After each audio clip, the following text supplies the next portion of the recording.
You're tuned in to ReapSowRadio, intelligent talk radio for intelligent people. You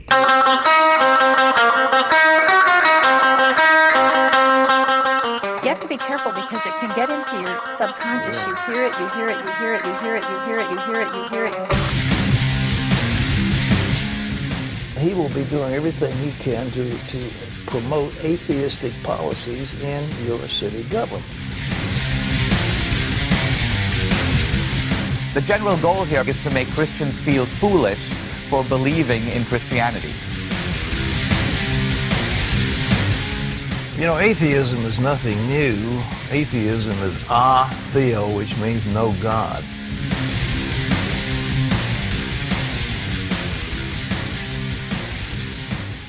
Believe on the Lord Jesus Christ, and thou shalt be saved in thy household. Welcome to this special edition of ReapSowRadio.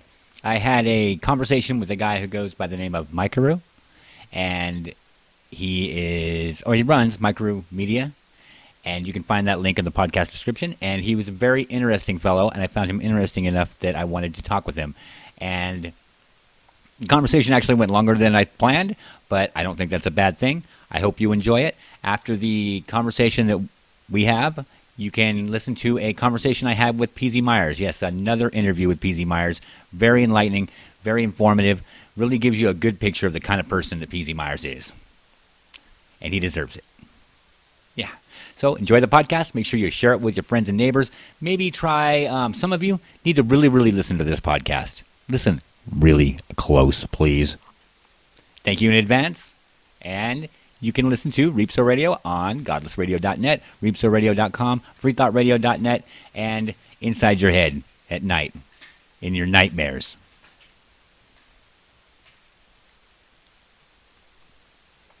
What? What do you want? Reap. What do you want? You recording? No. Oh, okay, good. Yeah, I am. You are. See? I was so on to you. I saw what you I heard what you did to Abby Smith last time. Do what? Abby Smith. who? I don't even know that name. No. Brilliant. I don't know what you're talking productive about. scientist. You had her talking about Google for 5 minutes. Google for 5 minutes. Google for 5 minutes. What was her name again? Abby? You're not making this easy. That's right. Bitch. It's not supposed to be easy. If it was easy, it wouldn't be a challenge. Well, I feel at ease. There, see? That was my objective in the first place. My reverse psychology works once again. Proves itself. Devious best. There's a trend for atheists to relate their aha moment, that road to Damascus falling off the moment when they became an atheist. I can't remember. My experiences so far is there isn't really usually an aha moment. I mean, once or twice maybe somebody said that, but there isn't one. There is this slow progression, which I think is probably the way it should be if someone's really going to become an atheist and give some thought to it. It shouldn't be, anybody who's going to become anything at the click of a finger or, that fast, it's probably not going to stick. Yeah. I mean, my history is that I was raised Roman Catholic just enough so that my grandmother didn't have an aneurysm. Yeah. My father was a good Catholic until Vatican II, when things like eating meat on Friday were no longer a mortal sin, and he wondered if all the people that got sent to hell on a meat wrap got parole. And my mother was a Protestant, and they didn't let her be married at the altar. So when my sister and I were of age, they came sniffing around saying, it's your duty to instruct your children in Catholicism, and she politely told them to get lost. Did they say, how the hell are we going to get into heaven now? I don't think that's really the plan to get into heaven. Oh, okay. It's one of the things that since I made communion, I was never confirmed, and really I was more or less didn't believe in Catholicism before puberty, and I was pretty much an atheist by puberty. I don't understand how anyone would adhere to this.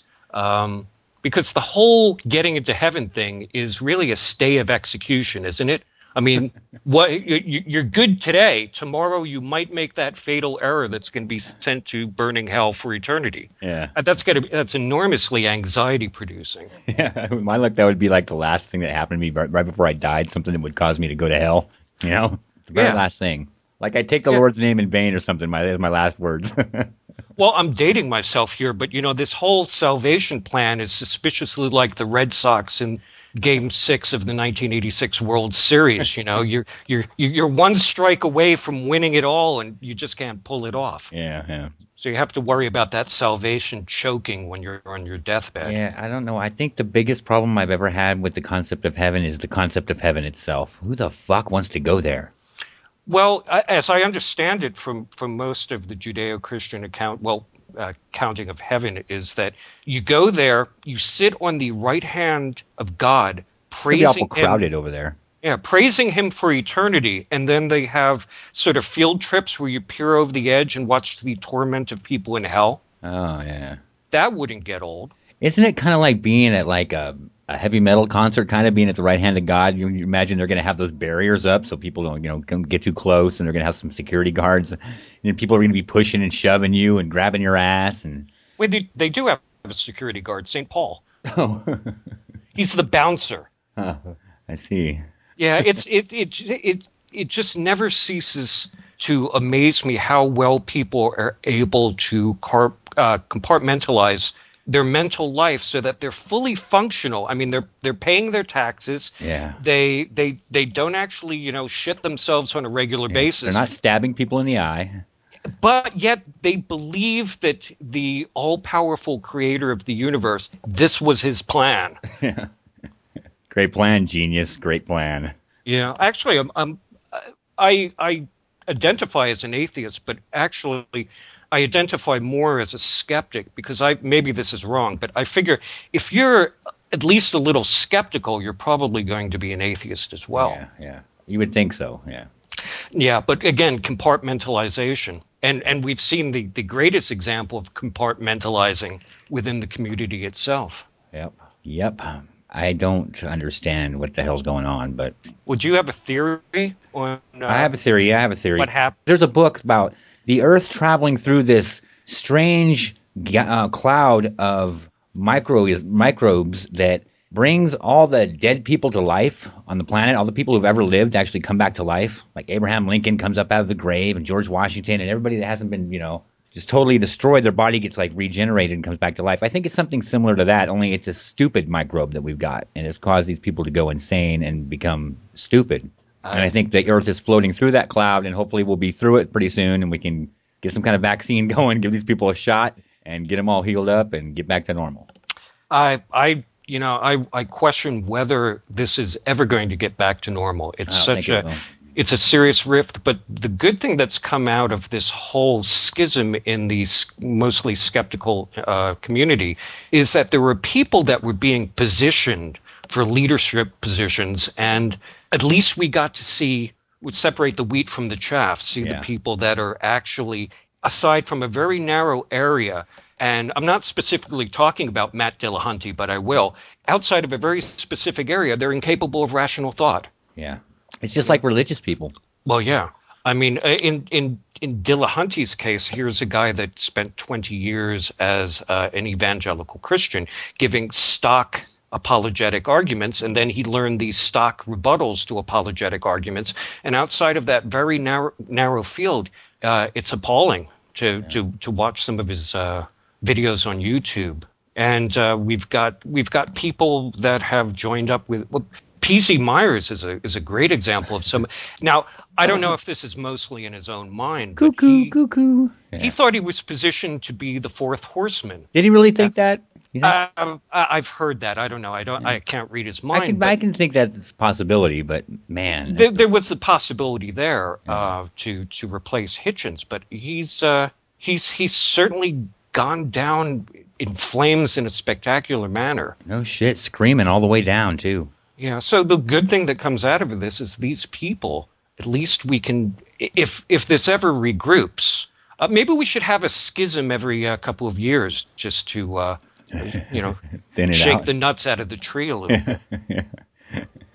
Yeah, get rid of some of the what do they call it? The dead weight. Yeah, well, we've got quite a bit of dead weight. And we do. And I've just seen, and the amazing thing is that these people are able to go mainstream. And here I'm talking about Rebecca Watson with her Slate I know. What's up with that? Who the hell's still listening to her? it's just the lazy mainstream media who they're just interested in getting comments, and they actually, if you read the comments on the Slate article, it's amazing how the people who have the strongest opinion on this obviously know the least about it. Yeah, I know. That's what I was thinking too. I was thinking that a lot of this is, the problem is this group of people, like Rebecca Watson and her little cliquey group of people, they in the big picture, they mean shit. They mean jack shit. Mm-hmm. And there's a lot of people who would have no knowledge at all about all this bullshit that's been going on. They just read whatever's posted by her, and they just happen across it because she's got these outlets. Like the Slate thing exposed her to a bunch of people that didn't know anything about this. So like you're saying, they're taking But it's the exact same thing that she's been saying for 2 years. Yeah, but nobody else knows that. And a lot of people don't know that. A lot of people don't know anything about this bullshit that's been going on. I mean, because this group of people, the A+ people and the people who are against them, are actually a very small little portion of the atheists and skeptics out there. You know what I mean? But they're the ones that are getting attention. And they don't give a shit about Rebecca Watson. They don't know anything about her. But then they read this article, they go, hey, that sounds like, and then they get caught up in it. And next thing you know, that's why I think that it's important that we speak out against her bullshit and people like Stephanie Zavon, fucking bitch. Yeah. The thing with Rebecca Watson is I don't think we're going to have to worry about her for that much longer, because I was trying to think of what's her end game in this. Yeah. She has nowhere to go in the skeptical community. She didn't anyway, because she was a skeptic that didn't do skepticism. Yeah. And I think she's positioning herself to take the radical feminist road trip. Yeah. And maybe align herself with an organization that she can just keep talking about this forever. Yeah. Though it's not going to be in the skeptical community. Yeah, I don't think she's going to be very happy with the outcome from what she's done, because I don't see her going anywhere either. Yeah, and the damage that it's done is incalculable. I mean, obviously she's not all that concerned about watching the community burn. I have no doubt in my mind that she's got an escape plan. Yeah. Yeah, she's an odd one. Yeah, John the Other did a video recently where he got them all in there. He got Rebecca Watson and Sasha. I almost keep saying Sasha Wiley Knox, but Sasha Knox is a porn star. Sasha Wiley Shaw, and he was showing their photos and their videos, and it was the same thing that I noticed when I was doing the video on Rebecca Watson's HFA speech, which is she has the most inappropriate affect for someone who's living in terror that I've ever seen. Yeah, I know. And I just recently joined a discussion on the JREF forum where they were talking about the Slate article. I was reading that, yeah.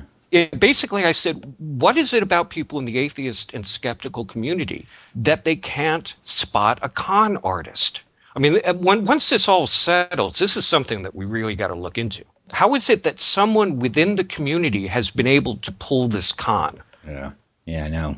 I don't know, man. I think it's just because of the it's the subject matter that she picked. The victimization thing. Mm-hmm. Well, yeah, and they're running the play in. The right wing does this a lot. It's called gaming the ref. Yeah. And they'll do this when they talk about the liberal media. And as far as I can tell, there is no liberal media. I mean, if anything, it's kind of corporate and dumb, and they have a lot of time to fill. But what they do is they complain so much about the liberal media that it actually starts CNN starts some self-censoring. Yeah. They don't want to appear to be the liberal media. So they keep moving everything a little bit to the right. To avoid the label. Yeah. Right. And so in the case of the atheism plussers and Rebecca Watson and the skeptic people, if you disagree with them, you're a misogynist. Yeah. Or MRA, which to them is the same thing as a misogynist. You're a rape apologist and everything. People are so cowed by this. Yeah. That they just don't want to say anything because there's nowhere to go. Well, what do you do to prove a negative? You say, well, you stand on a soapbox in the middle of the square and say, I'm not a rape apologist. Yeah. Where is that going to get you? I mean, they're actually, in their kind of low animal cunning way, they're actually brilliant how they go about this. Yeah, you know who else pulls the same kind of crap is psychics will pull this kind of crap. And people who are trying to pull cons on other people will do this Like they'll associate themselves with a cause like cancer research or breast cancer or animal rights, and they'll associate themselves with that and say, I support animal rights and I don't think animals should be mistreated. And then if you go up against that person, it's, oh, you don't care about animal rights because you're up against that person. Oh, you don't want to cure cancer because you don't like that person or you're critical of that person. It's that kind of deal. And it's a typical, just a fucking, just idiot, stupid fucking ploy that people seem to fall for over and over and over. I've spent a lot of a huge chunk of my life that I'm never going to get back dealing with pseudoscientific claims and conspiracy theorists, including Kennedy conspiracy theorists. And these psychics and conspiracy theorists, they pretty much have the same tactic, which is they'll pull and in the case of miracles and all these other things, when you prove that one of their claims is bogus, it's either a problem of perception or outright fraud, they say, well, that doesn't mean they're all frauds. Yeah. And the Kennedy conspiracy theorists for years and years and years were crying to release the documents. There were documents that were still classified from the Warren Commission. And finally, they were released. And they proved absolutely nothing. So then they claimed, well, either one, that proves just how devious the conspiracy is, or that there's some document somewhere in a sub-basement behind the filing cabinet by the men's room that they haven't released, and that will make the case. One sheet of paper that flew out of the folder, right, when they were carrying it into the filing cabinet. One sheet of paper flew out, and that's got to be the one. Mm-hmm. And it's the same thing with Rebecca Watson's rape threats, and now there's other people that are coming out with the similar kind of claims. Ophelia Benson is starting that with everyone calling her a cunt. But if you show, no, this wasn't a rape threat, this was a YouTube troll, or this was someone who was just taking the piss out of you because they're tired of you talking like this, they'll say, well, that doesn't prove that they're all false. There's always the next hill you have to go over. You'd have to not only prove all of them are false, but any future ones are false to get any traction in this. It's like that never-ending hallway. The door at the end of the hallway. You just keep running for it. It keeps getting farther and farther away. Yeah, it's. I mean, the fascinating thing, if people in the skeptical community can just take a step back. And look at what's going, a deep breath, take a step back, look at what's going on, and look at the method. And this is the same method that you get from purveyors of all sorts of bullshit, including moral panics. Yeah. I mean, how much different is this? I'm continually getting rape threat stuff that turn out not to be rape threats. How much different is that from claims of satanic ritual abuse? Yeah. And I even wrote on the JREF forum that they were saying, well, you could say that's a false analogy. But when you get to the point of Schrodinger's rapist, where the claim becomes, to be on the safe side, I'm going to assume that every man I meet is not only a rapist, but a rapist who invariably rapes given any opportunity, including you. Yeah. Haven't we reached the level of a moral panic? Yeah, how dysfunctional can you get than to be walking around like that? I don't get it. Well, this is functional for them because the point is not for this to be resolved. The point is for this to go on forever. That's a mental health nightmare right there. Yeah, you're never going to placate them, and just to get on a lighter note, when I came into this. You have to understand that I had kind of unplugged from all this for maybe a couple of years. And I would read things like the Internet Infidels. I was a member of Atheist Nexus and the JREF, but I had just kind of distanced myself from all this. And a few months ago, I just stumbled upon all this. And my response was, what? Yeah. You're rubbing your eyes looking at the screen again. What? Is that where we say that? Yeah, it was just shocking. I mean, I'd listened to the Atheist Experience, the podcast, not live, but I would download the podcast and listen to it regularly. Now I can't even do that. Yeah. Because I know that these people, Dillahunty and Martin Wagner and Glasser and Harris, they're totally on board with this. They've ruined it for me. Yeah, it's kind of discouraging. Yeah, well, what do we do now not to be discouraged? I myself just keep doing my thing. I just keep doing whatever because I'm not associated with any groups or anything. I just do whatever. Yeah. I got a thankless job, though, because as other people have pointed out, staying ahead of the crazy, I mean, it's trying to stay ahead of people that are already self-parodying. Where do I go with this? Yeah, I know. What's the latest thing coming from these folks? I just drive along right next to them and just poke stuff out the window at them. I don't try and pass them up or get behind them. I just stay right even with them and just poke them with stuff. That's what works best. Yeah, and I was thinking, I had this weird experience, and this should have been a big red flag. A couple years ago, I went to a CFI meetup, the Center for Inquiry. Yeah. And there was a woman sitting there, and she was an older woman, and she kind of looked sort of bird-like in a predatory way. And there was a circle of people, and she was just sort of leaning back, holding court, talking about male violence. And I just started asking her a few questions, and it was immediately clear that she thought male and violence were synonymous, and female and violence were contradictions. And I brought up things like women doing violence by proxy and questioning the Duluth model of domestic violence and the 1 in 4 statistic.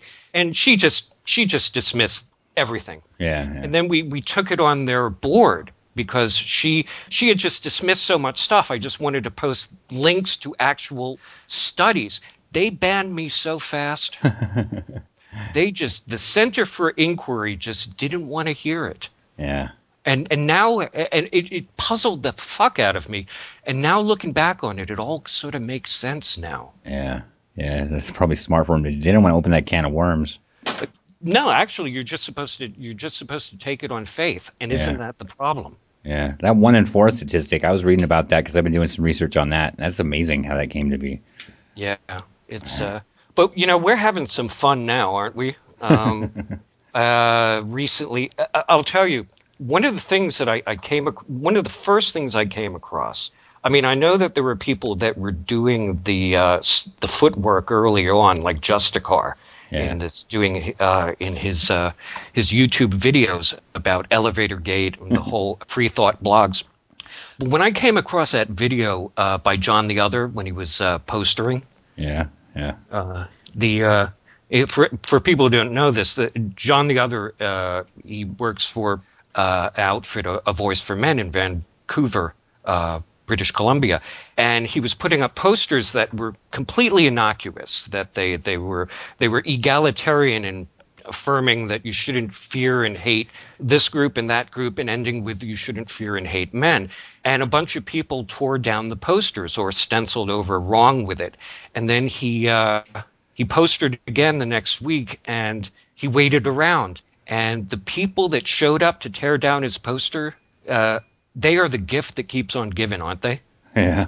Just that footage that we got of these people just gesturing with box cutters. Oh, wait, hold on. I'm not supposed to say that anymore. I'm not supposed to say that they were waving around box cutters. I'm supposed to say they incidentally were holding box cutters, and they really didn't mean anything. They were conducting an orchestra, weren't they? With that box cutter. Yeah. That one guy, and the one guy with the glasses. I mean, it was just happenstance that we stumbled upon the identity of who who I called Creepy Bitter Girl. That guy with the glasses. Oh, he's next. You got to find out. But they're tearing down the posters, and it tells you more about that kind of mentality than 1,000 blog posts. Yeah. And recently I came across footage of Wiley. She was at a protest, and she actually was reading the Canadian Charter rights, lecturing everyone on the rights that people have to free expression. And then the next thing she does is turn around and show up with a bunch of 20 goons with box cutters to tear down some guy's poster. Yeah, that's interesting. Well, that's, really, they're doing in the real world what Atheism Plus and Free Thought blogs would be doing if they weren't if their fat asses weren't glued to their chairs. I know. That kind of cracks me up, too, how it doesn't quite translate to the real world, does it? Well, it doesn't translate to the real world at all. I mean, this whole thing is an internet fight. Yeah. What's the amazing thing about it is, the atheist and skeptical community is, like everything else, kind of hierarchical. There's people at the top and there's people at the bottom. And in a hierarchy, the people at the top aren't necessarily better people. They're just better at doing what the hierarchy does. Yeah. In some corporate situation, maybe the person at the top of the hierarchy is a better sociopath. Yeah. But the people at the top of this hierarchy, you had the four horsemen, Dawkins, Dennett, Harris, Hitchens. You also had people that did stuff like James Randi, who the things that he did with Peter Popoff and Uri Geller. I hate Peter Popoff. Is legendary. Yeah. Again, if people don't know, Popoff was a faith healer, and he would go around. Is still. He is. He's on Black Entertainment Television. Yeah, he's back again. You just can't get rid of the guy. Yeah. But he would go around saying to people, "Oh, you, ma'am, you're from Missouri, and there's something wrong with your hip." And they would go, oh, "How did he know that?" And they had Confederates cycling around in the audience before they went into the auditorium, and people also filled out cards saying what was wrong with them. And Popoff's wife would feed him this information through a radio receiver, a very small one, an earpiece in Popoff's ear. And James Randi found the frequency they were operating on. That's and awesome, he showed a video of Popoff doing this routine with an overlay of his wife giving him the instructions. That lady over there in the front row in blue, she's got something wrong with her hip. But apparently you just you can't get rid of him. It's awesome. Yeah, and that went on Johnny Carson. And so Popoff went away for a while, and now he's back selling Miracle Spring Water. In fact, I had him sending me letters with all kinds of weird shit in it. Like he'd send me a piece of yarn or like a little cheesy ring and tell me to wear it for 100-something days and then pray. And then he was asking me for money. He started out asking me for, I think it was like $29 or something like that. And by the end, he was asking me for $129. And I started making videos about him. And the letters quit coming, so I don't know if he heard about me or what the hell going on, but he's back, and I can't believe he's on BET, and the people he victimizes are blacks who are in lower income areas. I mean, I don't understand why that would happen. How anybody could let that happen? He's such a piece of shit. It's got to be the same reason people buy lottery tickets. God, he's a dick, man. He's just a dick. The guy drives around a Porsche, you know. He takes people's prescription medication and throws it away, tells them they don't need it anymore. Well, who the fuck does that? Well, that was always a problem. In Popoff's case, he would have people, throw away their walkers and do stuff like that. And there were people who were actually hurt by this because if you have something wrong with your back, I just recently from accident involving me on my bike in a car, I fractured my heel. I could walk on that for a certain amount of time. Yeah. But it's going to hurt. Like it's no good for it. Yeah. But the point I was making was there were people like Randy that were actually doing stuff. Michael Shermer, who wrote the definitive book taking down Holocaust denial. Yeah. People who actually had the intellectual chops. Yeah. And then there were the lower tier second-rate bloggers who just repeat stuff. And to a large extent, that's like P.Z. Myers and Rebecca Watson and all these people. Somewhere in this process, they figured, we don't need these people. They're just a bunch of privileged white men and we can get away with them. They're like the guy who's running the printing press who thinks he no longer needs the person who actually writes the copy. Yeah, really? We were just going to get rid of him. And so that's... It's just words, and what the fuck? How hard could it be? Yeah, I think it was just a schism for people who were just second-raters to try to replace the top, and it's just not going to work. Yeah. I mean, even as it is now, I mean, everything that's coming out of Free Thought blogs looks like, a cat walked across the typewriter. Yeah. Yeah. P.Z. Myers is the one that amazes me the most because he actually had a pretty good blog for a long time. And he just, man. Someone explain to me what P.Z. Myers does. What he does now? Yeah, he works with zebrafish. He's trying to parse out the actually true parts of ontogeny, recapitulates phylogeny. The only thing I get from him is he calls people stupid and just likes to gossip is what I'm pretty much getting from him these days. Yeah. I'm a noob at all this because I started putting up videos maybe, I don't know, a couple months ago, although it seems longer. But, I've never had to block anyone or delete a comment. I don't know where that's supposed to get people. Yeah, I don't know what's up with that either. Because first of all, once you start deleting people's comments, don't you own the comments that you leave? Yeah. I've just never had to. I've just never had the urge to say, well, that's completely stupid, and just delete someone's comment. Yeah. I've always taken that comment and used it to my advantage because usually it'll help you make a point if it's stupid. It's a good example. Yeah, and maybe you can parse out something from someone who disagrees with you. Yeah. What it really comes down to, I mean, and specifically with P.Z. Myers, is just sheer intellectual cowardice. Yeah, I don't understand how you can not. How many times have you heard him say that he encourages discussion about things, and he's so full of shit. Well, aren't they all doing that? They're talking one game and they're doing something completely different. Yeah. And it's like they don't think people can see it, or they don't see it themselves. I don't know. What is it? It's just weird. I just hope they never go away. Mm-hmm. I want to keep them around as long as possible because the lulls coming out of these fuckers, it's just endless. Actually, I don't know, like I said, maybe you can tell me, what was it like when all of this stuff broke? I'm sure there was a period where people took this very seriously and were trying to resolve things and trying to acquiesce to whatever demands that they were making. Well, to be honest, I was busy when this all broke. I was busy doing real stuff, yeah. And I'm relatively new to it. I guess it's been a few months. It's been maybe 3 or 4 months that I've been paying attention to it, but yeah, I kind of ignored it at first. I didn't really give a shit about it.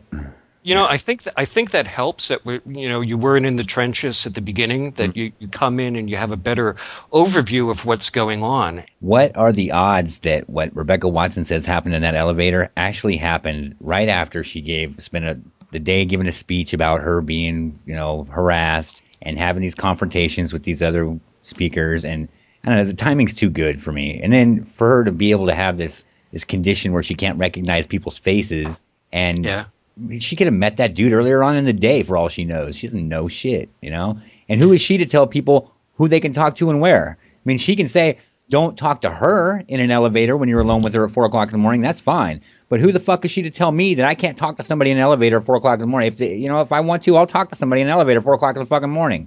Yeah, there's a couple of things going on there. One, I once came across an article that had to deal with the role of drugs and alcohol in historical events. Apparently, Napoleon was given a dose of opiates before Waterloo, and he was kind of late for that battle because he was still kind of stoned.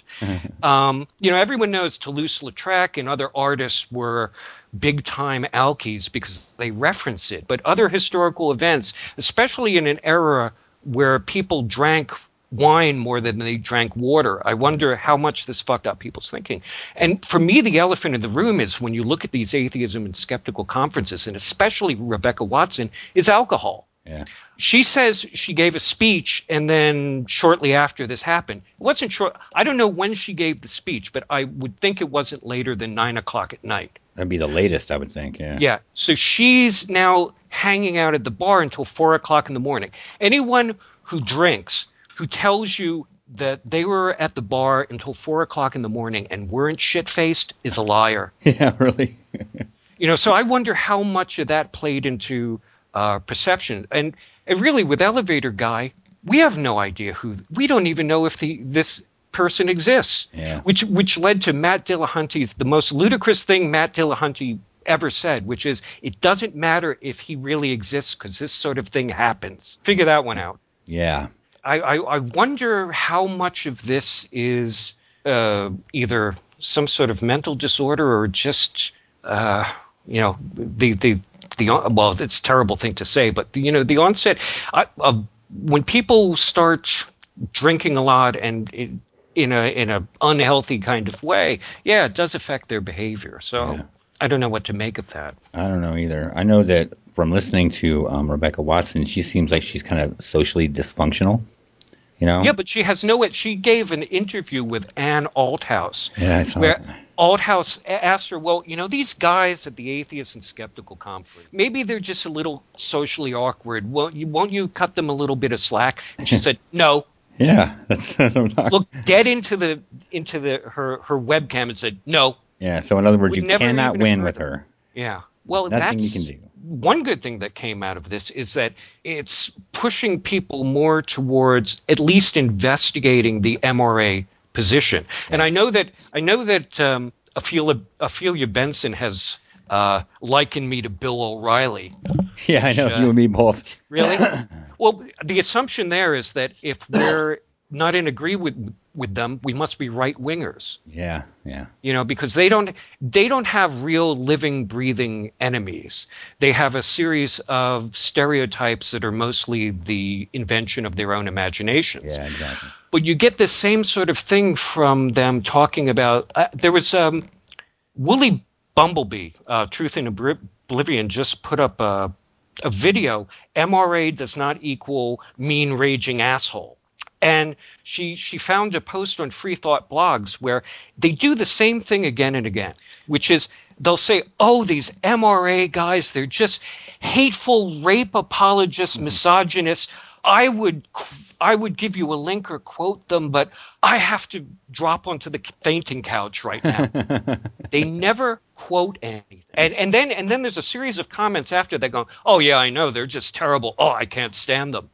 But nothing is ever said. Nothing's ever quoted. I hate him too. It's like, I hate him too. If you would think if there was actually something that they could point to, one thing that they've pointed to is Paul Elam's nullification of in a rape case, which is it's a complicated argument. But I could see someone going there. But for the most part, yeah. But one argument doesn't make a point. Yeah. Well, and. Actually, what he was talking about was the Innocence Project, Barry Scheck's Innocence Project. They've exonerated about almost 300 guys. I think the actual number is 292 by now.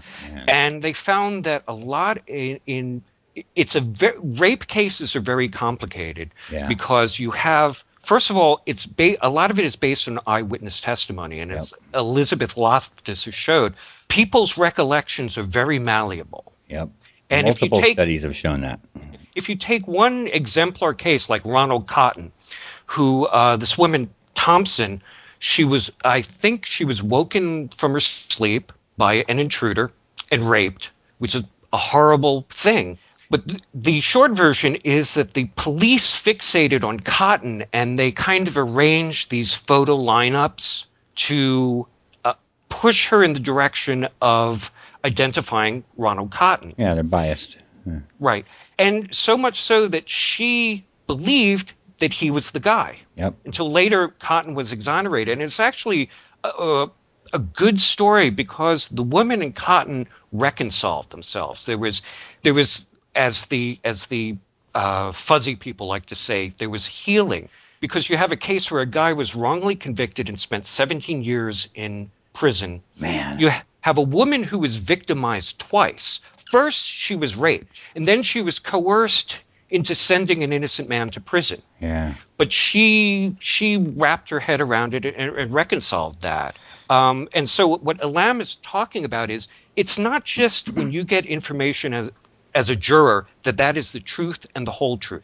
There have been numerous scandals with lab testing. Yeah. There have been outright prosecutorial misconduct. And it's such a charged issue, and one of the few things where you can actually send someone to prison on someone's say-so, that, if you made this sort of argument about the death penalty, which some states are now, because they're looking at the conviction rates and how flawed our legal system is in applying the death penalty. No one's got a problem with that. But when you apply the same thing to rape, suddenly you're just freaking evil. Yeah, that's kind of weird. I never thought about that before. You're right, though. Yeah. But that's the only thing that they could point to. Otherwise, it's just taken as an article of faith that these guys are just off-the-wall, misogynistic, woman-hating, knuckle-dragging troglodytes. And one thing that's come out of this is I've noticed that there's more people at least paying attention to the MRA. And I wouldn't distance myself from MRAs. Even though I've been put into that camp. I mean, I'm certainly sympathetic, but the thing that's first and foremost to me is skepticism. Yep. And I'm not going to accept anything on ideology. If an MRA makes an argument that I think is flawed, I'll go after that too. Exactly. I'll even make fun of it. Yep. You know, that's the important thing. But at least we've got people now paying attention. They're questioning the sacred cows, which is what we're supposed to be doing as skeptics in the first place. Yep. And that's the most appalling thing about this entire incident in the schism, is that the first thing to go was skepticism. Yep. It's the first thing that people were asked to abandon. Yep. Right out the window. Yeah. And I'm not sure what my role is in all this. I mean, it's You just, and me both. I think another thing that's really sad is the fact, I don't know about you, but I know that I was kind of prided myself on the work that I did to kind of make sure that everyone got treated equally, or to fight for that kind of to come to be. And I'm kind of insulted that people are painting me as a different person, or painting guys in general who are on their side, you know, have done work that is in their benefit, to benefit them, just because it's the right thing to do. And then to get this group of, I don't know, insane people to just accuse them of things that aren't even close to true, from out of nowhere. It's just kind of it's sad and insulting. Yeah. Well, A Voice for Men, their most recent Blog Talk Radio was on rape culture. Yeah. And one of the things that comes, and I think the thing that really bothers guys on a really visceral level, and even if they may not be able to articulate it, is that male sexuality in itself is being demonized. Yeah. Because if you look at, say, and we keep coming back to it, because Elevator Gate is the Reichstag fire. Yeah. It is a thing that happened that people decided, this is it, we're going to declare martial law. Yeah. But we keep coming back to it. Elevator Gate, what that guy did is exactly what they later said people should do as part of a harassment policy. Yeah. Go up to a woman, talk to her, ask her nicely if she'd like to fuck. Yeah.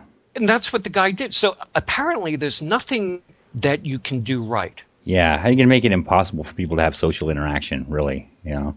Yeah, I'm not even convinced that the guy was propositioning. Somewhere in my head, I'm thinking maybe Elevator Guy was looking at Rebecca Watson and saying, man, you are really shit-faced. You need to get some coffee in you. Yeah, really. Before you hurt yourself or somebody else. Yeah, it was... and there's no way of knowing, you know? There's no way of knowing. That could very well have been the case. There's no way of knowing. No, but we're just supposed to... What we can know is worst case scenario is not that bad. From the story she tells, the guy asked her, she said no. He said okay, went about his life. She went about her life.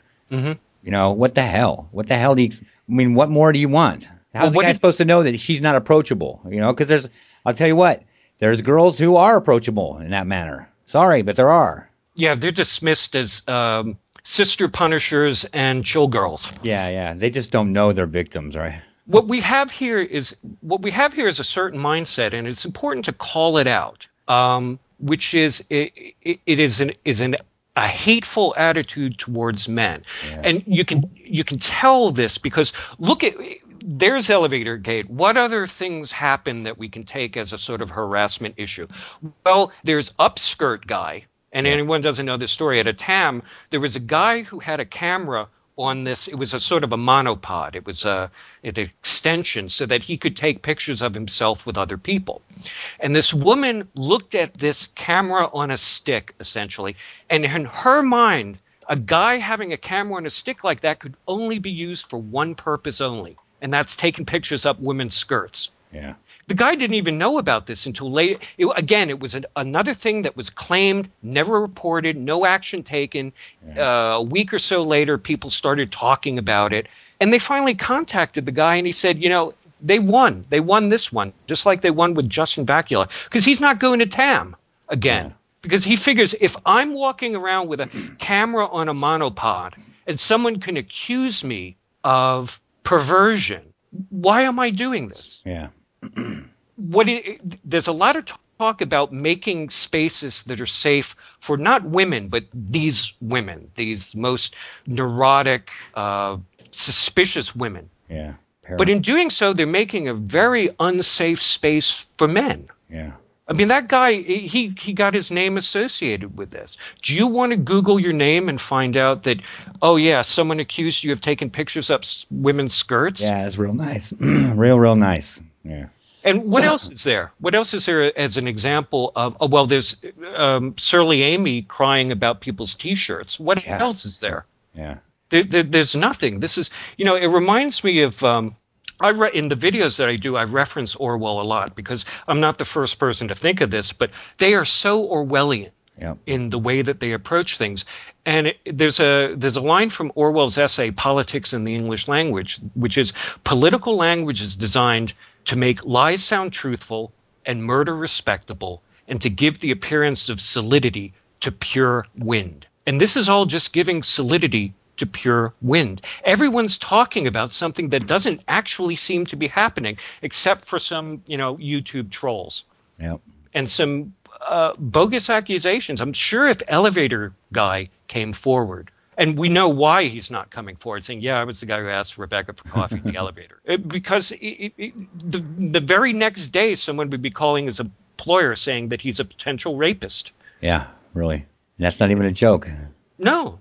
Isn't that what happened to Justin Bakula? They called up the place he was volunteering for, or appointed president. Yeah, volunteering. And he said, yeah, he's a misogynist. He hates women. He profoundly hates women. He's a danger. Yeah. Come on. Totally unfair. Totally unfair what they did to him. That's what really pissed me off with Stephanie Zavon. Who the fuck does she think she is? I mean, man. Well, they are the arbiters. Yeah. Just run everything by them. And which is why, if the role that I'm playing in all this is to be sort of the court jester, which I don't mind, because in King Lear, it's the jester is the only one who can tell the king he's full of shit. If that's my role, then I'll take it gladly. Yeah. Because the unfunny side is that people are really being hurt by this. There are people that have lost jobs. They've had employers harassed. They've been harassed in real life. There's just lies are taking feet and running around. In one of my videos, Rebecca Watson, in her HFA speech, went on and on about this woman who was going to have a confrontation with her, and she called the organizers and they wouldn't let this woman go. Well, I actually know this woman through the internet. And what she said was she was going to ignore Rebecca Watson. And the organizers gave her a name badge with a pseudonym on it, so Rebecca Watson didn't know who she was, because they were protecting her from Rebecca Watson. Because what we have is a phenomena of victims as bullies. Yep. And also, look who else is getting hurt. The attendance of women at these conferences went down exponentially. Yep. Was their purpose, if their purpose was to get more women represented in the atheist and skeptical community, they fail miserably. Miserably. Now, the cynical part of my brain thinks that people like Rebecca Watson kind of want to make sure that they're being hit on, so they want to get rid of as much competition as possible. So they're trying, they're somewhere, maybe not on a conscious level, but they're trying to, they're in competition with other women, and they're trying to keep, well, there's a lot to be said for, some women being the girl on the internet, and they want to keep it that way. Yeah. The girl on the internet, on like in gaming or on the JREF forum, they get cut a lot of slack. Yep. What are you drinking? Soda. Yeah, sure. I'm at work, so. Really? Yeah, I'm at work right now. Oh, wow. You've got a progressive employer, don't you? Yeah. I've got this privilege going on, Yeah, it's all about the privilege, man. It's all about the privilege. I'm just living the privilege. I'm telling you, I don't know what exactly the privilege is, but yeah, I don't think I'm getting all the privilege I should be getting where the claims are. I'm not fitting those claims. This kind of stuff is so ludicrous that it just intrudes on your thoughts every now and then. A couple of weeks ago, I was at the World War II Memorial. My great uncle Victor, he's a World War II veteran. He was at the Battle of the Bulge. Yeah. And in fact, he lied to his family. He told them he was drafted. He enlisted. But they bring these old duffers there to try to give them some recognition before they pass on. Yeah. And I'm looking at these old white guys and I'm thinking, there's privilege for you. Yeah, it's fucking privilege, all right. Man, shit those guys went through. The most ludicrous thing that I've seen was there was the infamous Google chat with the Atheism Plus regulars, P.Z. Myers, Rebecca Watson, Jen McCrite, some drunk English guy, and Brownian. Yeah, I know. I watched that one a few times. And the spectacle, Brownian is on cam, and you look at the room behind him, and it's a shithole. He keeps talking about how privileged he is. I'm thinking, dude, get a better apartment, and then maybe you can apologize for privilege. Yeah. I love how he talks about how he was going to leave the movement until A+ came along, and then he came back. Yeah, he's exactly what I thought he would be. What's he going to do now? Well, actually, when you read the Free Thought blog stuff, and he tells people that they should like stab themselves to death. Does he do that? Is he the one doing that too? Yeah. He's what passes for witty with those guys, and when you see him in person, he's just like the most obsequious little weasel.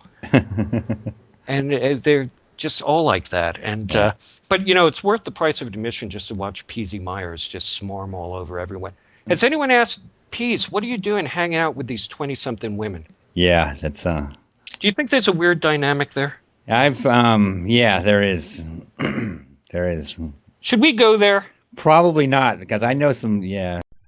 We were wondering why people listen to Godless Radio. So we asked them. Here's what they said. None of your fucking business. Well, you can't really argue with that now, can you? Godless Radio. People listen because it's none of your fucking business. The thing is, I don't understand why people's alarm bells don't go off. It's the Ted Haggard phenomena. When you see some guy like Ted Haggard, you got to figure he's doing some weird stuff extracurricularly. Yep. Yeah. And I figure when people hold themselves up to be moral paragons, to the point of telling everyone what to do, I figure that they're having some fun weekends in their basement. Yep. They've either got the swing and the ropes or yep.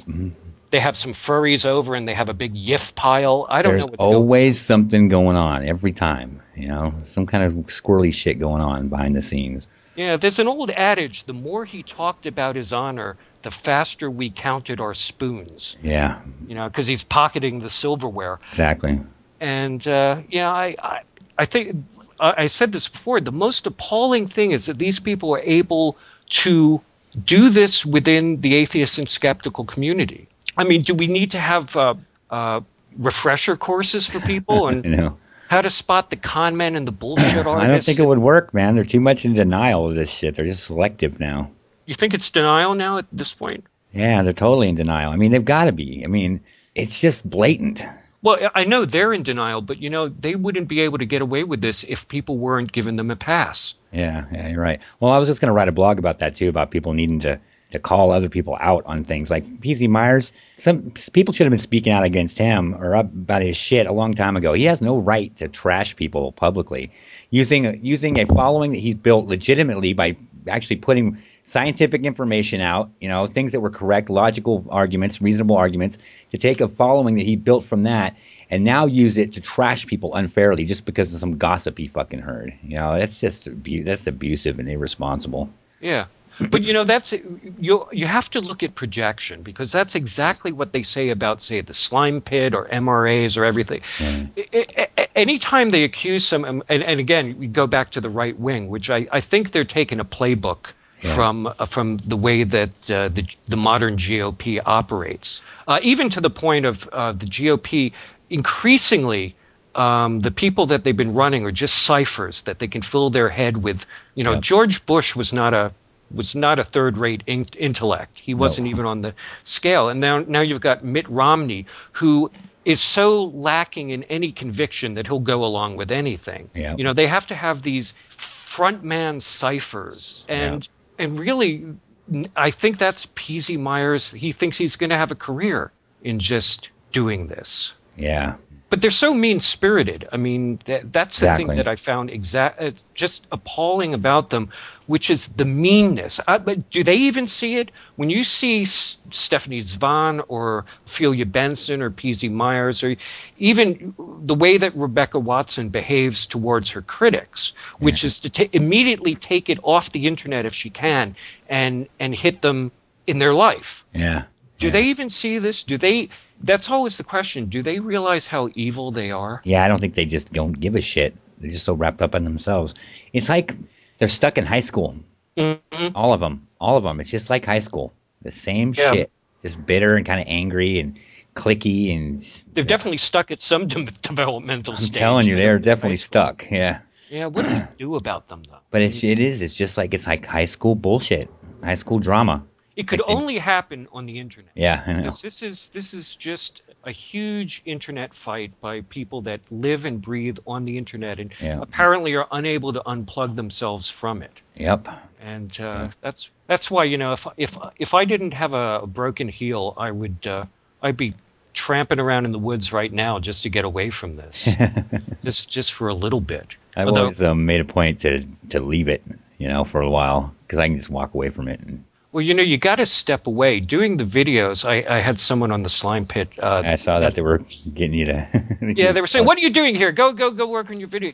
Yeah. It has its own rhythm, and sometimes if you're getting it done fast, it's just going to be horseshit. Yeah, if you really push it, then it doesn't work. Eh? Yeah, you have to take a step away from it. I want to parody someone or satire, general ideas, but directing it specifically at a person that doesn't appeal to me all that much. Yeah, that's a big difference. Yeah. But they don't have any problem with that. No, they don't, and that's one of their biggest problems. I may continue to be an asshole, but at least I pause to think about it. Yeah. Or at least generalize it when you can. Hi, this is Reap, and you're listening to Godless Radio, godlessradio.net. And you know what that means. That means he's an open advocate of atheism. Because most people don't have the balls to do anything in real life, anyways. So certainly not the atheism plussers. I mean, no. They're keeping it at the keyboard. And that's another question. What are they trying to, aside from positioning themselves as posers, as activists, what are they actually going to accomplish? I don't know. I mean, where are they going to go with, say, the forum? I don't know. They ban people for showing up. Yeah. Eventually, there's going to be nothing left but moderators. Yeah. And it's going to end up like the douchebag version of Masada, yeah. where they're all going to ban each other, and then the last person left bans themselves. And then the forum's just left there like a ghost town. Yeah. Yeah, and then nobody can get into it because they're all banned. and we point at the forum and we look at their brave sacrifice for something or other. We still don't. We build a plaque, put it on a wall somewhere to it. I think the thing that keeps me going is it's an amazing study in groupthink and social psychology. It's the Stanford prison experiment, man. Yeah, it is. It is. All they need is some mirrored sunglasses and truncheons, and that's exactly what it is, man. Because these people feel empowered, and when they get empowered, look what they do with it. There's a piece of footage that I'm going to be using in the follow-up to the Creepy Bitter Girl Origins, because someone sent me some stuff about what's actually happening at Occupy Vancouver, which is worse than I actually was part of Occupy DC in McPherson Square. Yeah. And I went there because people were going to freeze to death. Yeah. And there was this hierarchy of, the activist elite that would show up, tell everyone what to do, and then fuck off to someone's loft. Yep. And Same way in Oakland. They left the homeless people to hold down the fort. Yep. And what concerned them was keeping the homeless guys on a short leash. Yeah. And this whole thing came up of women aren't safe. They wanted to have it both ways. They wanted these guys, the guys that didn't have anywhere else to go, to stay there, but also follow orders. Yeah. So I got tired of it after a while. Once they built this thing called the People's Pentagon, they took like $1,500 to build this plywood useless piece of shit rather than actually building, sort of a tarp yurt that they could heat so people didn't freeze. I mean, I went there and donated emergency blankets, which they misused and threw out. So I just had enough of that. But in Occupy Vancouver, they had an incident where some guy stood on the steps and accused another guy of sexually harassing women. And they had what they called the circle of protection. They had women dressed in black, like Patty Hearst with the Symbionese Liberation Army, holding black flags that were on overly robust closet poles that they were using like riot police to hold people back. Yeah, and poking them. And I was thinking to myself, this is exactly what Atheism Plus and Free Thought blogs would be doing if they could get themselves away from the computer. Yeah. You've got to think to yourself, what is the vision of the world that these people have? Yeah. Where are they going with this? If we made them king of the world for a day, what would they do? Yeah, scary. Yeah. Well, I mean, their ability to ban people on a whim and everything, it's a metaphor. I mean, it's a metaphor for people who don't have the power to actually shoot people in the back of the head. Yeah, exactly. Is that overwrought? Is that stretching the metaphor too far? I don't think so. I think if you follow the line, that's where it ends up. Yeah, well, it's another Orwellian aspect of it is that you can't do anything right. Yeah. Except just mouth the line. Yeah, it's weird. How did these? There were Girl Writes What did a video blog about atheism. You asked for it. Yeah. Where she tried to explain how these people became a part of the atheist and skeptical movement. And apparently there are people in the skeptical movement who think skepticism is a stick to beat things that they don't like. Yeah. They certainly don't have any method. They don't have the method, and they don't use it for their pet things. So yeah, I read something about that. Was it in the Slime Pit? I read about that, I think. They were talking about how they there was an issue that they picked up on that they didn't like, and they suddenly called themselves skeptics. Everything in the Slime Pit. Everything. Profanity, misogyny, pictures of... Your very being is because of the Slime Pit. It's just horrible. It's a cesspool and... Everything bad. And it's just so horrible that apparently Ophelia Benson and P.Z. Myers just can't leave it. I know. It's like a traffic accident. They just can't help. Rubberneck. I know. I hate rubberneckers. Yeah, well, they slow everything down. They do. They slow everything down, and they cause more accidents. Yeah, that's a pet peeve of mine. That I just want to say to people: just merge like a normal person. Please, it's not that hard to do. If runs up to the front of the line where the merge point is, we're not going anywhere. Yeah. But people in groups, or people when they're not actually behaving interpersonally, like face to face. Yeah. Assholes. Totally. And what we got on the internet. We've got people just, could you imagine? I mean, honestly, some of the things that are coming out, could you imagine what it would be like for me or you to disagree with a woman? I mean, John the Other knows what this is like, but disagree with a woman and say, you hate women. You're a misogynist. You're privileged. Would someone actually do this to your face? Yeah, it hasn't happened. It's. And I deal with a large portion of public. I mean, I deal with the public constantly in my job. So, yeah. Really? Yeah, I deal with the public a lot. I've had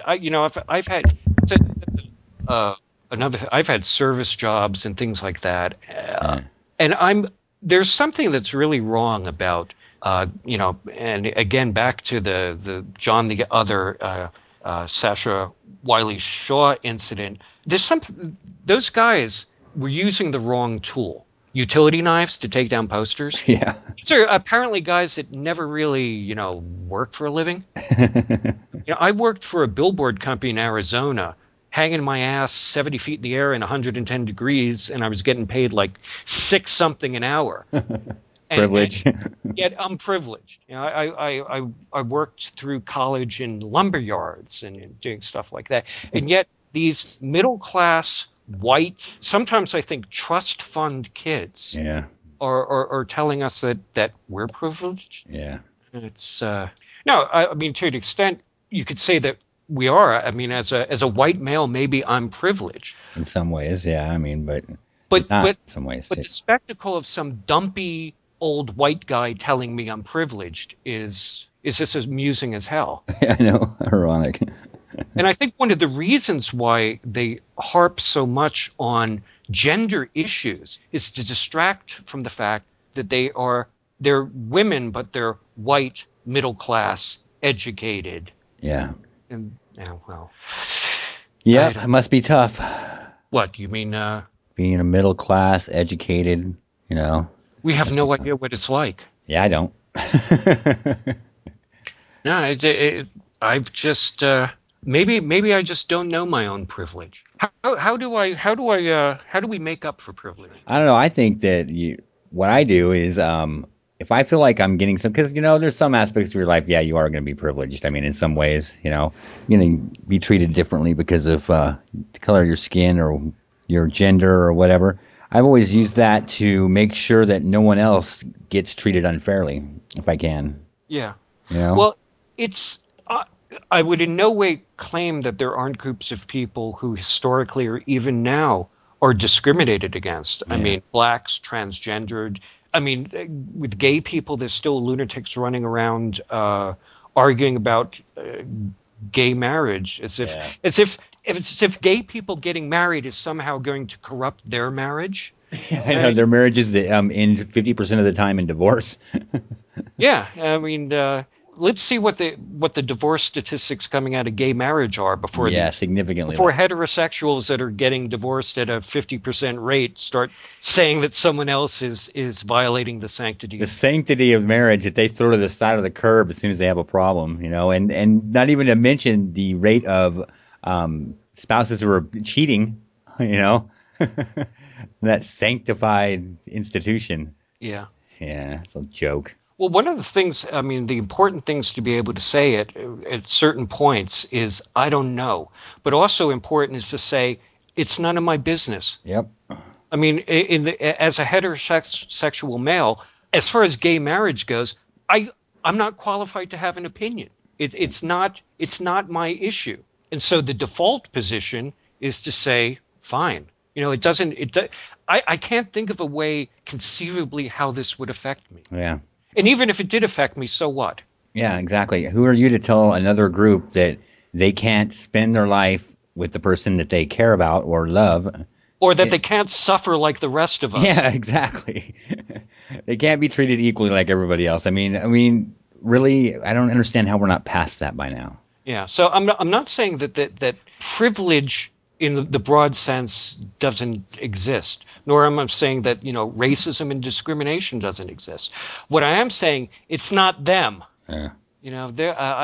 I don't see how they're suffering from this. Yeah. And everyone's privileged in some ways, no matter what group you are. Yeah. It's a strange thing that, especially since, and I probably ended up on Rebecca Watson's page of hate for this, but because she took a YouTube comment of mine and put it in with these racist and anti-Semitic comments. Oh, nice. Even though the thing that I was talking about had nothing to do with that. Maybe it had something to do with the fact that I was pointing out that a lot of their narratives of harassment have this racial overtone. Yeah. Rebecca Watson's, yo, baby, show me that pretty smile. Yeah, I heard that too. Yeah. So, I mean, it's weird that they're trying to have it that way. It's almost a form of projection, saying, you are hateful. No, we're not the hateful ones. You are racist. Oh, really? Privileged white men. And then the most fascinating thing to come out of free thought blogs, actually the Atheism Plus forum, is the concept of hyper-skepticism. What's hyper-skepticism? Oh, that's applying skepticism to them. Yeah. Yeah. There's this enormously self-serving quality about it. Yeah. It's like the tone troll thing, right? Yeah. Those people accusing anyone of tone trolling with some of the moderators that they have, again, we get back to projection. Yeah. I love how Canuck can say that people are trolling his blog. His own commenters are trolling at the same time, but he's just like, it's okay for them. Right. That guy's an idiot. Or Rebecca Watson can say that that her technique is when she gets a comment she doesn't like is to say something to them, block them, and then have her followers take care of them. Yeah. How is that not I had a psychic that was doing that to me once, or does that to people too. That's typical of them also. Yeah, it's... they've become what they hate. Well, I think they already were what they hated. Yeah. And I guess the tricky part is not to get sucked down with them. Yeah. But everyone that I've seen that's in opposition to them, from the people on associated with A Voice for Men and loose cannons like Justicar to the people on the Slime Pit and everything, there's a completely different attitude towards criticism, towards dissent. Yeah. There's no purity tests. No one is expecting you to toe the line in any sense. Yeah. I can't think. Could you think of on the Slime Pit where anyone has gotten not banned, but even called out for a particularly egregious comment? No, not really. I mean, even the disagreements are like at least they're adult. They're mature disagreements. Well, it was like what we were talking before about not banning people for comments. Yeah. Because, there's a level at which you engage people and you try to figure out what their actual problem is.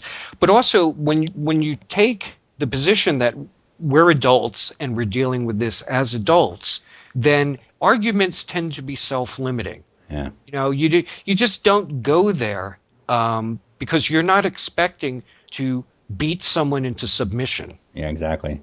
With these atheism plus people, beating people into submission is what they want to do. Yeah.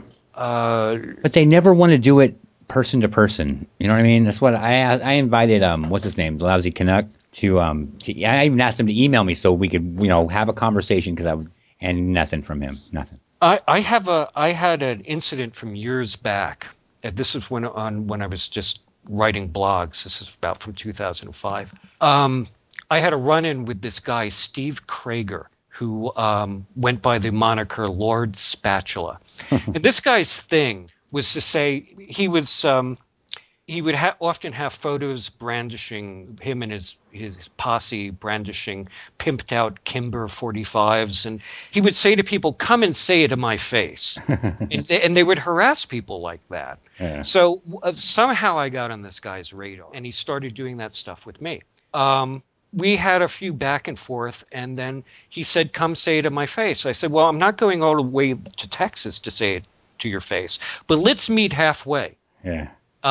Because he was going to slap the shit out of me, apparently. That old fuck that he was. Yeah. And people were putting up money so that to pay our airfare to meet in Memphis, Tennessee.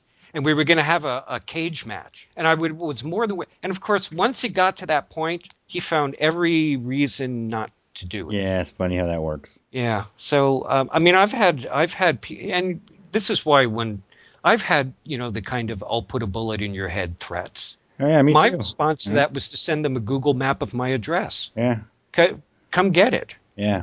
I've had the IRA is gonna put a bomb on my porch. I've had people threaten to rape my daughter and kill my son. I've had all kinds of neat things said to me. Fuck them has been my reply so far. At one point I was saying that I was going to grade threats, in Olympic style, and the lowest score would be thrown out. Yeah. Yeah, it's so. What is it about this iteration where we're supposed to take these kind of threats, and they're not even threats? Seriously. Yeah. When is this? When is this going to end? It's just never. I know. I don't understand why how they're surprised about some of the things that are said. You know what I mean? Yeah, some of the things that have been said to Rebecca Watson, I wouldn't say to her. They're just it's not the kind of things that I say to somebody. But I'm not surprised they're being said to her. What the fuck does she think's going to happen? Well, you know, the thing is, it's true that guys don't get rape threats or I've had rape threats before. Really? Yeah. I was Satan was going to rape me. Satan was going to... Oh, well, that's a credible threat. Was going to bust into my house while I was sleeping and rape me in the ass because I was, Yeah, when you least expect it, you're going to be bending over and there's Satan going... Yep, raped by Satan. Guys get different trolling comments. We'll get things, typical shaming tactics like, oh, you hate women. Oh, you'll never get a woman that way. No woman will want you. You must have a really small penis. Blah, blah, blah. You know, stuff like that. That's why the very first video I put up was the one, a disclaimer, where I just went through the litany of these kind of disparaging remarks and said, okay, it's a given. I'm a little shit. I'm covered in shit and flies. I have a tiny penis. No woman will ever want me. Now let's take it from there. Yeah, it's the masculinity attacks is what you get. Well, right. Women get attacks on what affects them the most. When you're attacking someone, you attack them and what's going to affect them the most. And what has the most effect on women is threatening them with rape or calling them names like cunt, words like cunt. A lot of times, and with guys, it's questioning their masculinity. Right. Yeah. And you know, most guys, you know, if you got a credible rape threat, your only question would be, can I buy you a drink first? Yeah, really. Or can we do it twice? Just to make sure I didn't like it the first time. Yeah, exactly. It's not going to have an effect on a guy. I mean, that's the only reason. It's not going to have an effect on them. It's as if these people had never seen the internet before. Yeah, I know. This is just part and parcel with the way that the internet works. Yeah. And the most amazing thing is that, you know, we have to talk about this. I know. You know, my background is in philosophy because, you know, chicks dig it and that's where the money is. But actually I have a real job and my mom's really happy about that. But there was a point at which there was in the 20th century about people wondering, what is the role of philosophy? Well, you had the answer of the logical positivists that said it was to evaluate empirical claims, or you had the ordinary language philosophy that said that the role of philosophy was to settle linguistic disputes. Yeah.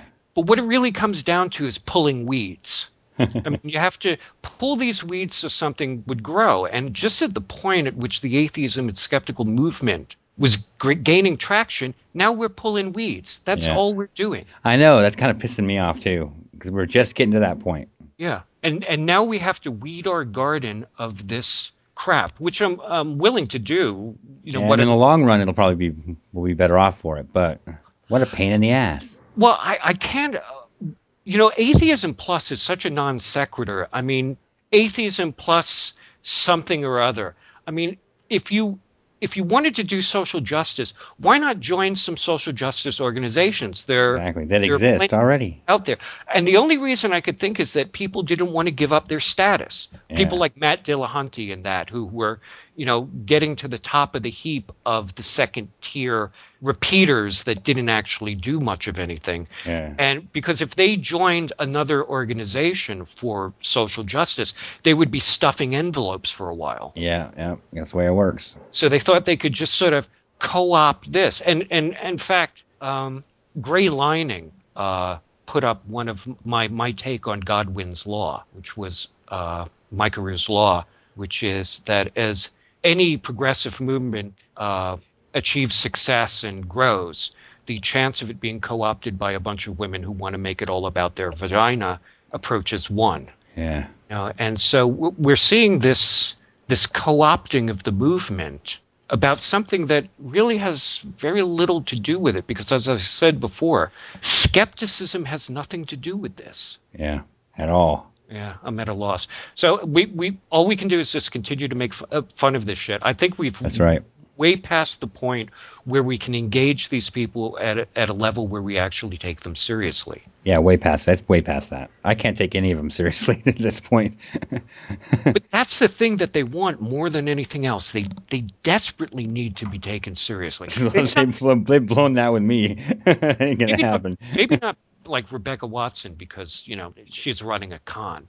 Yeah. But you get a sense from people like P.Z. Myers and a few, but they desperately need to be taken seriously. Yeah, and you know what's sad that he doesn't even realize is the more he cuts himself off and doesn't fucking acknowledge comments and tells people, I don't have to read what you've written and I don't have to consider your opinion, the farther he gets away in that little boat he's floating off into the sunset with, more isolated.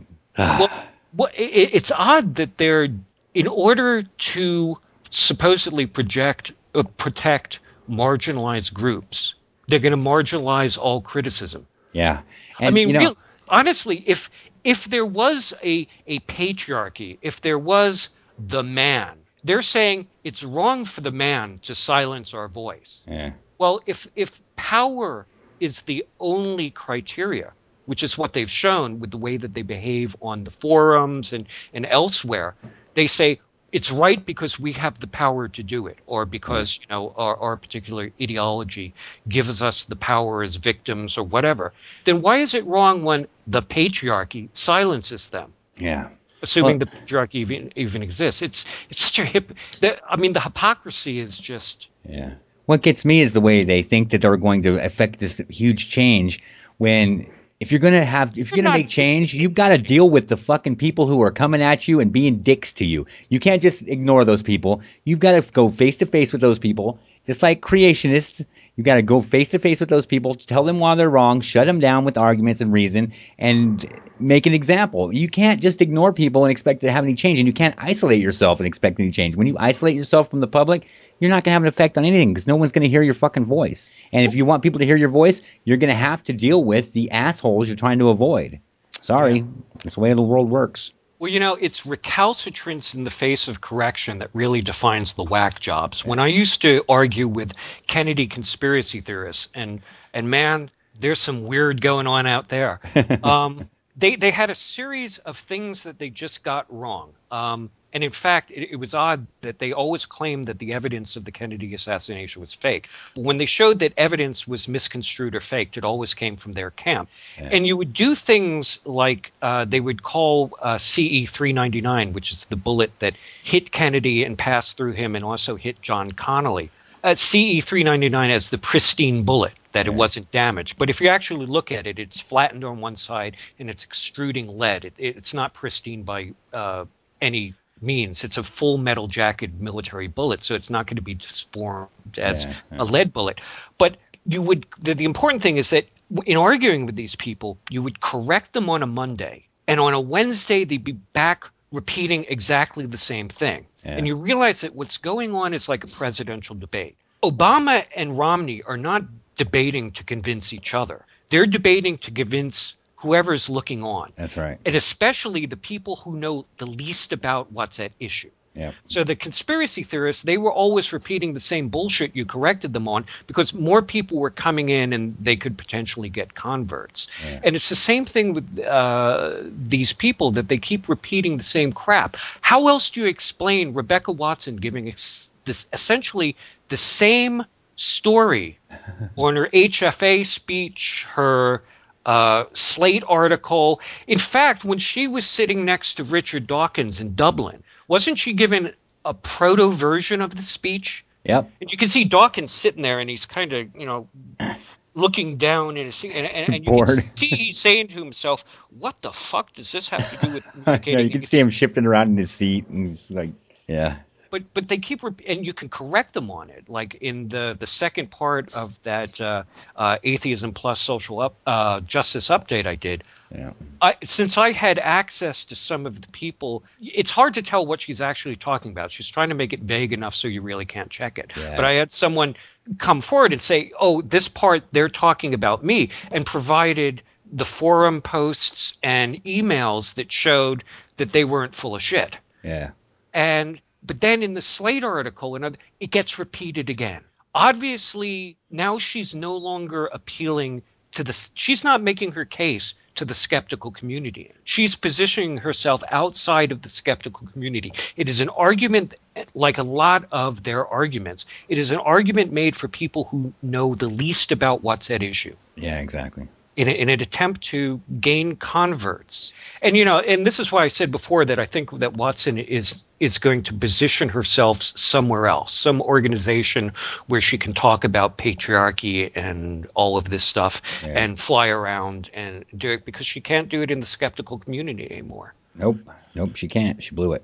Yeah, it's really disheartening, when we were talking before about, con men and psychics and, purveyors of bullshit and, Kennedy conspiracy theorists, how much all of this stuff coming out of them is just, it's the same playbook. She fits right in there. Yeah, and no one is calling them out on it. Although it has started in a. Yeah, I think it started too. It started with a lot of people have started that JREF on the Slate article, the comment section. Yeah, it's pretty interesting. Some of the comments there, kind of an indication of people being sick of her and being on to her little game.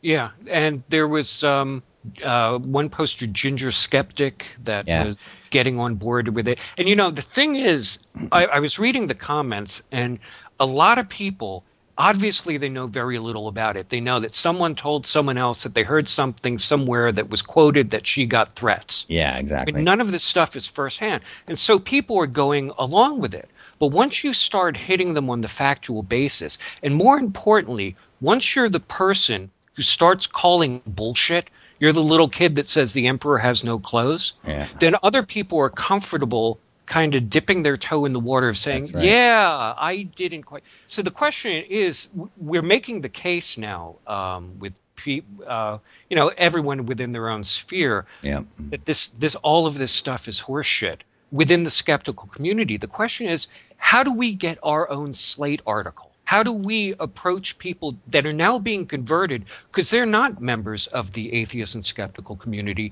They know very little about this. Yeah. They just know what is being told to them. How do we do and how do we cut this off at the pass? I pay attention to what Girl Rights Watch says about it, even though she's just dismissed. And actually, it's amazing how the women that would criticize her for being, a chill girl and a sister punisher. How mean they are to her. I know. I think that's indicates something there. Well, when you call someone a gender traitor, there's really, and that's another thing that I find fascinating is that a disagreement with Rebecca Watson or Shirley Amy or Ophelia Benson suddenly gets generalized to all women. Yep. Yeah. If I call Rebecca Watson a twat, that's not a comment about all women. Nope. But somehow, and no one notices when this happens. Again, there's a deeply ingrained kind of what I would think of as a white knight sexism, in which women aren't really taken seriously. I mean, they're not engaged as adults. Yeah. And so when a woman makes this sort of, I'm going to go there, hysterical kind of statement that this is generalized to all women, and they kind of get a pat on the head, because the guys that are giving them a pat on the head and not questioning them aren't really taking them seriously as people or as intellects. And one thing that keeps coming out of the MRAs is that they support the radical notion that women are adults. Yeah, I know. Yeah, I know. And they kind of empower them, and then these women are kind of coming along and saying, no, we don't have that. We don't have that kind of power. We don't have that ability. Well, I can't think of it. I can't think of. One of the accusations that one of the people tearing down John's poster is that on A Voice for Men, they made the claim that women are less intelligent than men. Of course, they couldn't source that. Yeah. But that's kind of a stereotypical response. Yeah. But really, if you're going to give someone a pass for some of the statements that are coming out and some of the hysterical stuff like, Shirley Amy does, curling up in a ball and crying because someone was wearing a T-shirt, you're not treating her as an adult. Nope. An adult, you would laugh at them and say, put on your adult pants and get over it. Yeah, exactly.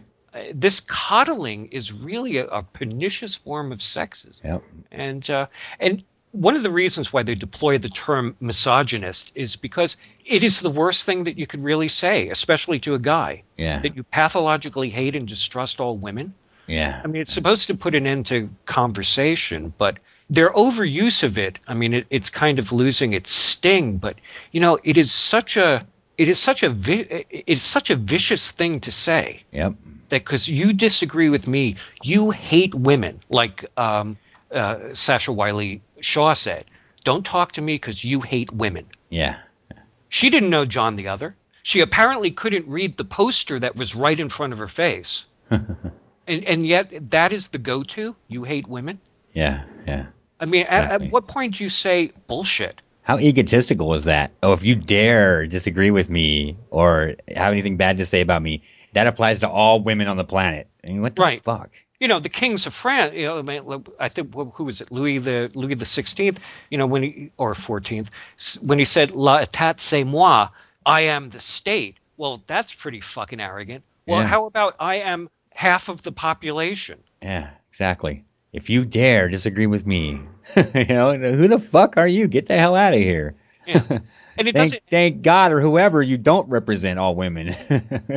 No, man, we'd be fucked. It's really disheartening. I mean, one of the things that has to be done for really to have egalitarianism is to dispense with this. Yeah. I mean, how are you going? If you allow people to choose when they want to be an adult and then when it's convenient to be this timid, wilting flower, how is there going to be true equality? Yeah, good question.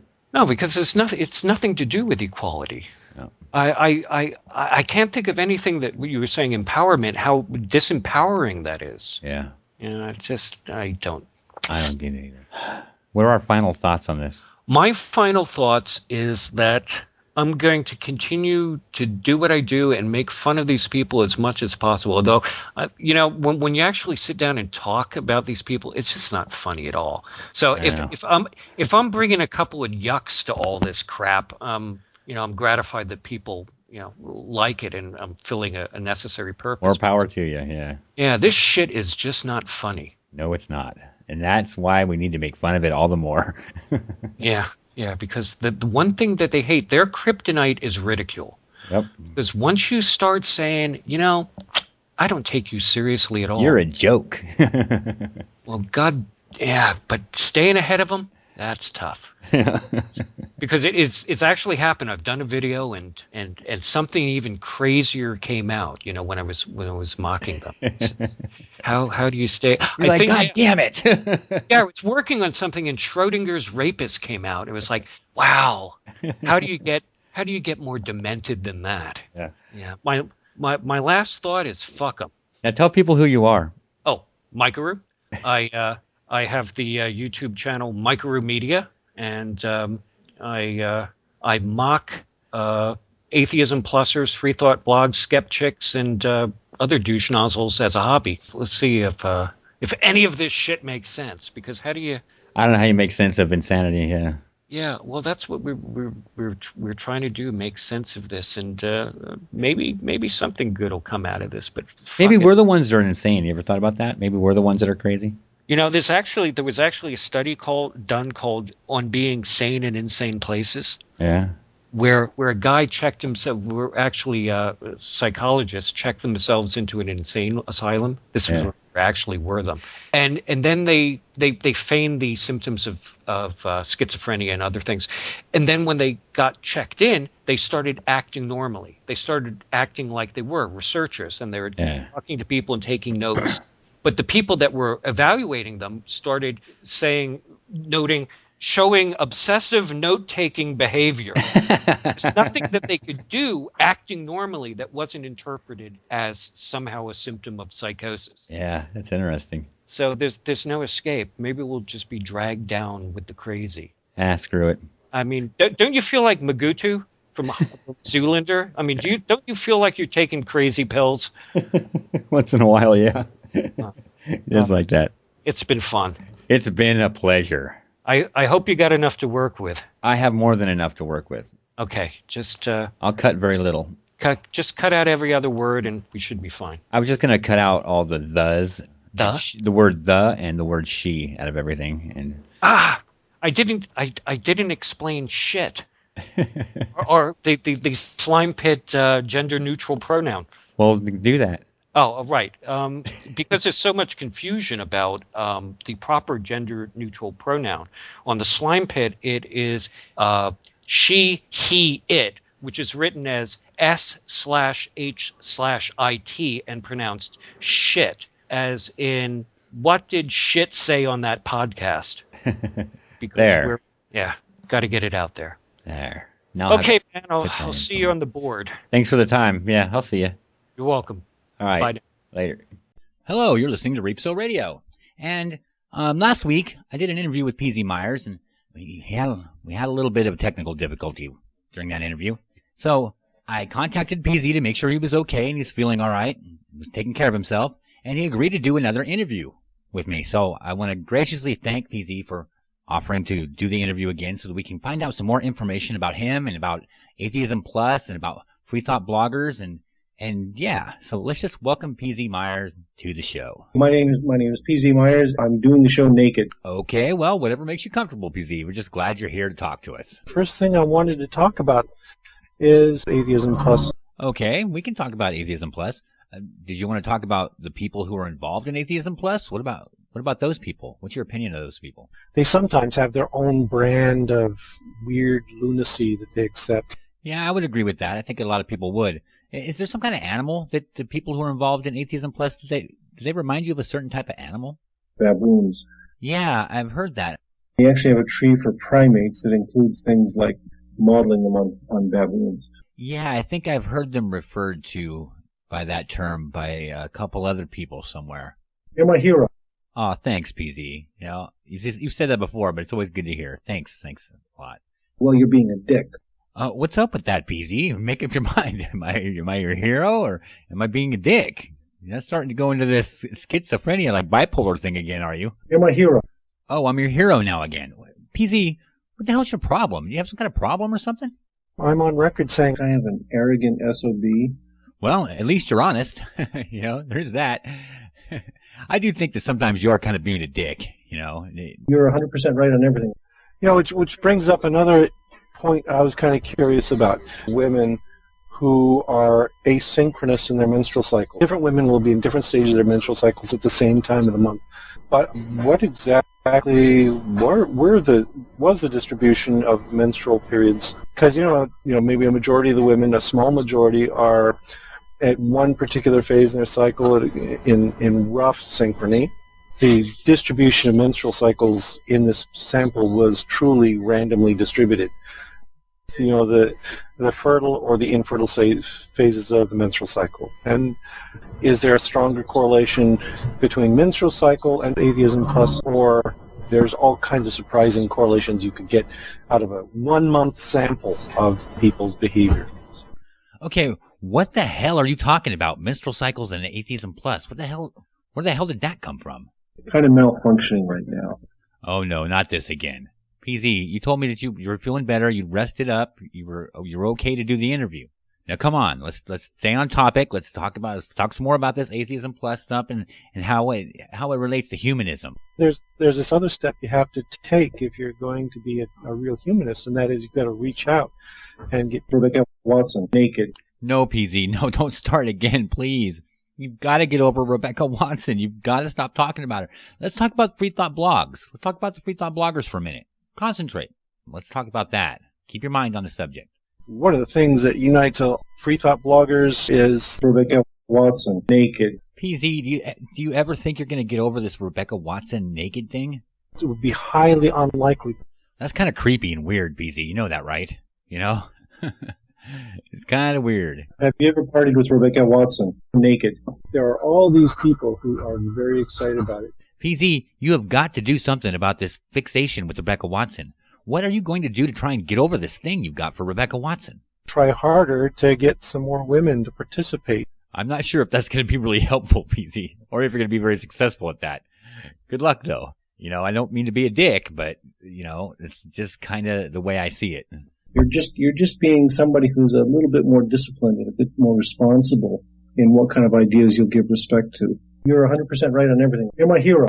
Well, thank you, PZ. And, despite the fact that you called me a racist and several other things, and I think you're a huge dick, I'm really glad that you came on the show. I appreciate you having the balls to come on the show, even though you're a huge prick. Well, thank you. Now, before we end the interview, is there someplace you'd like to see Atheism Plus go? What would you like to see Atheism Plus accomplish? I would really have been interested to see Rebecca Watson naked. Okay, that's it. We got to end this interview. I don't want to go through a repeat of what happened last time. I think we should end the interview now. So we should do this again sometime, especially with...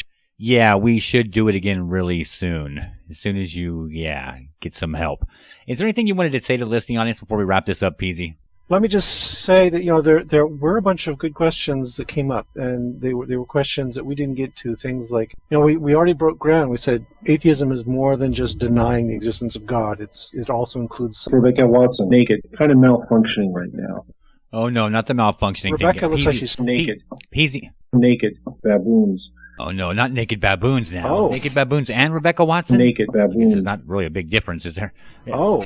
PZ. Rebecca looks like she's naked. PZ. Kind of an arrogant PZ, SOB. you have got to do something about this Rebecca Watson thing. Watson. Really? Come on. Oh. Have you PZ, ever partied naked PZ, with Rebecca Watson? Will you? Menstrual periods. Kind of malfunctioning right now. You want to at least say goodbye? Talk to you later. Hello? Oh. Rebecca looks like she's naked. Thanks, PZ. You're kind of a dick. I gotta say, I felt the same way. Okay, let's conclude right there, because that was a lovely note of optimism. Oh. Naked baboons. Oh.